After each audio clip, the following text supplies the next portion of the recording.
is being presented to you by Miss Klein Espino, the famous personality and social media.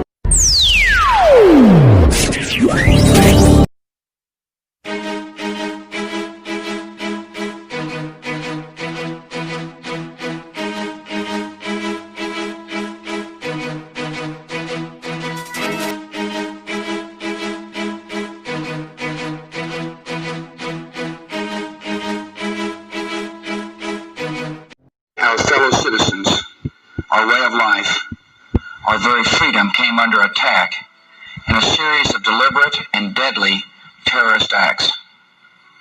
The victims were in airplanes or in their offices, secretaries, businessmen and women, military and federal workers, moms and dads, friends and neighbors.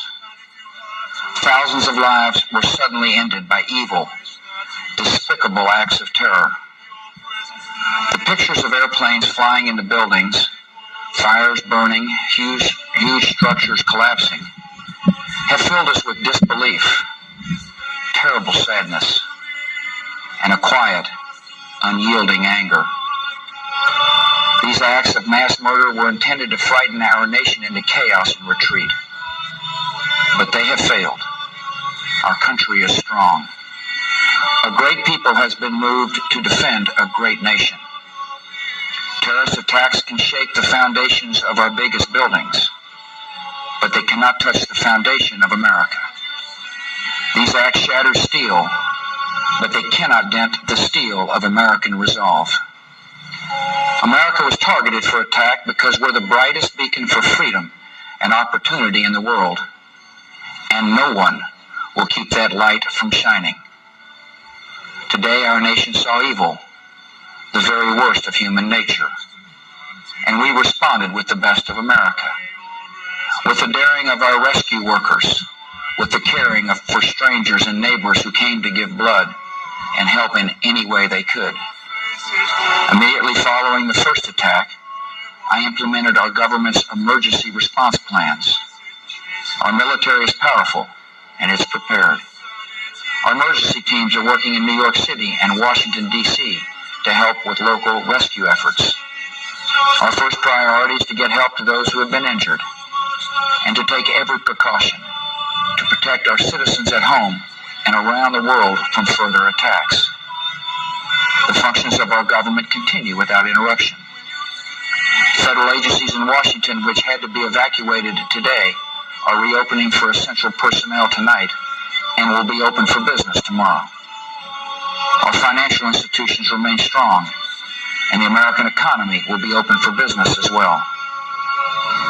The search is underway for those who are behind these evil acts. I've directed the full resources of our intelligence and law enforcement communities to find those responsible and to bring them to justice. We will make no distinction between the terrorists who committed these acts and those who harbor them. I appreciate so very much the members of Congress who have joined me in strongly condemning these attacks. And on behalf of the American people, I thank the many world leaders who have called to offer their condolences and assistance. America and our friends and allies join with all those who want peace and security in the world, and we stand together to win the war against terrorism. Tonight I ask for your prayers for all those who grieve, for the children whose worlds have been shattered, for all whose sense of safety and security has been threatened. And I pray they will be comforted by a power greater than any of us, spoken through the ages in Psalm 23.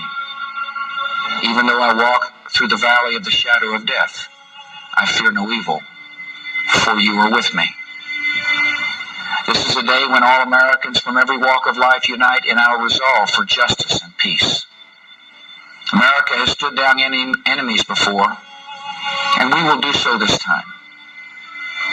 None of us will ever forget this day, yet we go forward to defend freedom and all that is good and just in our world.